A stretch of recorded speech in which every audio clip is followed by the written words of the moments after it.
Coach Geoff Collins. Coach, if you could open us up with some remarks before we take questions. Yeah, appreciate you guys coming out. Obviously, disappointing loss was hats off to our opponent. That's a really good team. They're obviously number one team in the country for a reason. They're really good in every single phase of the game, and when we don't play our best, obviously that's what happens to us. But in the locker room, there's a lot of guys that just played their last college football game. I apologize for being a little bit later getting up here, but I just wanted to make sure that the love, the respect, excuse me, for the last time that some of those young men are going to be in a Georgia Tech uniform. I spent the right amount of time with them before we came up here to meet with you guys. Appreciate all that you guys do. Back-to-back weeks versus two of the top 10 teams in the country. Very disappointing in how we played in those, and for whatever progress we had made, I thought we took a step back, but this isn't the time. Tomorrow will be a deep dive into every single phase of our program, and then take the next steps in order to improve and get better. Obviously, it was a small senior class that we love, that we respect, and then a lot of young guys that have played a lot of ball, just how to get them to the next level. So, but today is about respecting those guys that are playing their last game, and they have all of my love, all of my respect, and they'll have that for the rest of my life. So. Okay, questions? If you could, please raise your hand. You got a microphone. We'll start over here with Kelly. Geoff, obviously a hard time, but get shut out in back-to-back games, and just kind of what's your message, I guess, to the fan base and to people supporting Georgia Tech who are obviously hurting in a way that's a little different than you, but hurting nonetheless? Yeah, sure, absolutely, and I addressed that on Tuesday. And I know Ken's asked it several times this season. See, Jeff Schultz is here today. I know he's posed that question several times. And, it's understandable, but there's nobody more frustrated and disappointed than myself and the people that are involved in the organization our charge is to get us to the next level. And, there's no reason or need for me to counterpoint all the progress that we've made. That's not necessary right now. The whole focus is putting this game to bed against the number one team in the country, and then respecting our seniors who we love. And then tomorrow when we come in, we've got player meetings, coaches meetings, all of those things. Those will happen tomorrow, and, we'll go from there. But I appreciate it, Kelly. Right. Geoff, after looking at the season, are there any areas on your team where you feel you need to improve the most going forward to get where you want to be? Yeah, there are, and all of those things are in constant evaluation. All of those things are addressed in real time. But then tomorrow we'll take a deep dive into every phase of the program and figure the best ways to take the next step. We've got we built some really good young talent on this roster, and so proud of the senior leadership, even though it was a small senior class, the leadership that they've provided to give us a foundation for that young talent to grow and mature and all those kind of things. But we'll talk through those things tomorrow, the next couple of days. Geoff? Geoff, I know this could be a tough subject for a head coach, but you guys finished with a 6-game losing streak, and I think it was 100-0 the last 2 weeks. Do you think at any point you lost this team? No. And that's a question to ask the guys. But you play the number 6 ranked team in the country. You play the number one ranked team in the country. And obviously, I don't need to go into all the things with the depth or injuries or anything. Nobody cares. So it doesn't matter. But just the level of fight, the commitment, the way they come to the building every single day. They're a pleasure to coach. They're a joy to coach, and we just got to get better in every single area. But ask the players that, Geoff. But Ken? Ken? Geoff, you mentioned that you didn't feel like you played well, obviously, against the number one team in the country. You know, they're going to take advantage of mistakes and exploit mistakes. But what did you feel like you didn't do particularly well? I mean, obviously, particularly on offense, you were hamstrung with injuries. Yeah, and it was very similar to some other teams around the country and even in the area. There were some guys that weren't able to play as of this morning, and obviously the health, safety, and well-being of our student athletes is numero uno. But there were certain positions, excuse me, that we were down to 4 guys per position, and obviously that's tough. We were having to play a lot of 3-down stuff, which versus 12 personnel has not been our recipe to generate pass rush or to stop the run. But out of necessity, we were having to do some of those things with depth issues. So just the way the guys, it's tough. You back? Got a microphone. I can just yell. Okay. Coach, Jameer Gibbs, I know he was close to breaking a record today. What Yep. happened? Was there an injury? Yep. And can you also speak on his whole season so far? Yeah, and we've said since the day we got here, recruiting matters to us.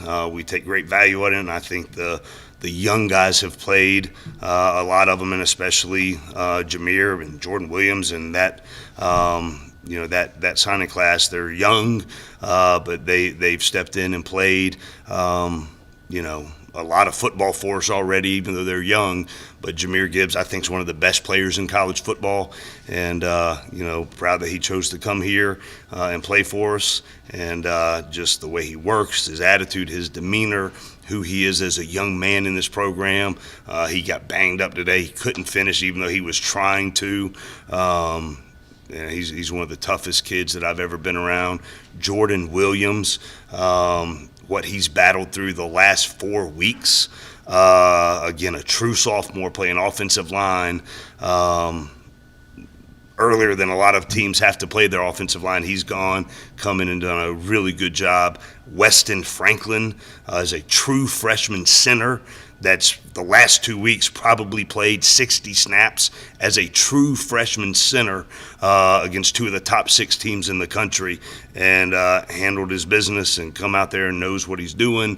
And and story after story, Caleb Edwards and Noah Collins and Josh Robinson, a bunch of true freshmen out there playing at a high level. Trinelius Tatum is another true freshman. Wasn't able to go today, got hurt, but again playing maybe earlier than a lot of places would have to play him, but he comes in and does a nice job. But a lot of young talent on this team that have a desire, have a goal and a mission, why they chose this place. But it's not about that right now. What it's about is the guys that played their last game, and I'm disappointed that I didn't send them out the right way against 2 great football teams. Coach, you talked about the recruiting matters. Yep. How important is going to be the development of these young guys? You talked about a lot of guys you just mentioned that Yep. got a lot of reps, but the Yep. development from that they good to great or being key contributors. How big is that this offseason? Yeah, I mean, it's huge. And the biggest thing, too, is a lot of those guys are true freshmen, never been through an offseason with us. And then Jeff's freshman class have only been through one. And, so it's I don't want to start talking about the future right now because we got to deal with the present. We've got some things that we're going to fix in the immediacy. But there is a lot of things to be hopeful for. There's a lot of things to be excited about. But I don't want to start talking about that or worrying about that. I want to worry about the guys that just played their last game in Bobby Dodd Stadium that I love and respect and truly care for. Geoff, how far along are you, in year 3 in terms of your vision for where the program's at? And obviously the success hasn't been there probably the way you expected. Kind of, how do you see where your program's at the end of year 3? Yeah, I mean, the last 2 games were a step back. Okay, so let's get that out of the way. The last 2 games were a step back against 2 of the top 6 teams in college football. We took a step back, but every other game, the way we've matured and closed the gap, that's real. And now it's the time to take the next step forward through recruiting, and I appreciate the statement back there, and in development. And I think our strength staff does an amazing job with the development of our guys, the attitude, the demeanor, all of those things. And you can't let a setback of 2 games against 2 great teams alter everything that we've been building towards. And but again, we'll refocus on that endeavor tomorrow. Right now is not the time to worry about that or do that. I even said that to the team in the locker room. There's a lot of guys that are young and hungry and excited. They know why they chose to come here with us and what we set out to do. Now's not the time. There's guys that just played their last game. The time right now is to love them, show them respect, and help them transition to their next phase, which for a lot of them is going to be to the NFL. And then for a lot of them, they're going to have a degree from the Georgia Institute of Technology with the lessons learned at this place. And as Todd Stansberry says, developing the young people that change the world. That's the kind of people that are in that locker room. And, so they're going to be uber successful in whatever endeavor that they choose to do on their next step. And I'm just glad that I got to play some small part in that with those guys. Time for a couple more, Rod. Jordan Mason is one of the players that stood out today, and he has that option to come back for another year. What would it mean to the program if you had him for another year? Yeah, and again, I don't want to talk to you about those things. I've had a bunch of conversations over the last couple of weeks with a bunch of guys, and obviously those will continue. I've got appointments scheduled for tomorrow with a bunch of guys as well, but I'll leave that conversation. I do appreciate it, Rob, but I'll leave that conversation between me and them, leave that conversation between us and their parents as well. But I do appreciate the question. Anything else? Coach, I asked you a lot about the younger guys, but you keep talking about these guys that have been here, might have played their last game. Off the top of your head, who are some of those guys that are going to leave this program and hopefully leave a mark on it for you? Yeah, well, I mean, you just go down the list real quick. Tariq Carpenter has been here 5 years, been here 3 with us, and the growth and maturity that he's gone through from the first year we were here until now. Jamin Brooks goes from being a walk-on defensive tackle in this program to now being a 2-year scholarship defensive lineman and a captain. Jack Coco goes from being a walk-on triple option offensive lineman to a scholarship tight end and core special teams guy in this program. Devin Cochran has come in as a transfer and played at a really high level, changed the attitude and demeanor in that offensive line room. Ryan Johnson has played 2 years for us and stayed to play another year to help establish the foundation in that O-line room. Kyrick McGowan, Jameer Gibbs called me last January when he had gotten his undergrad degree from Northwestern University. And now Kyrick McGowan is going to get his master's degree from Georgia Tech. And he's one of the finest young men that I've ever been around. He's going to be unbelievably successful in whatever endeavor that he chooses. And again, it's one of the, I think Mike says all the time, it's the 4th smallest senior class in college football. But the impact they've made on my life, I hope I've made some kind of impact in theirs. And I know there's some guys that I'm forgetting. Cole Newber, another walk-on that played baseball for Coach Hall and then chose to come and play the last year and a half of football with us. I'm so proud of him. I know I'm forgetting somebody, and I really apologize any disservice that I do if anybody that I didn't mention. But that whole group, even though it's not a big group, matters to me tremendously. Anything else? Last one right over here. Yeah, Coach. You mentioned some of the younger players. Which one of those players are you looking towards leading your team next year and the years to come?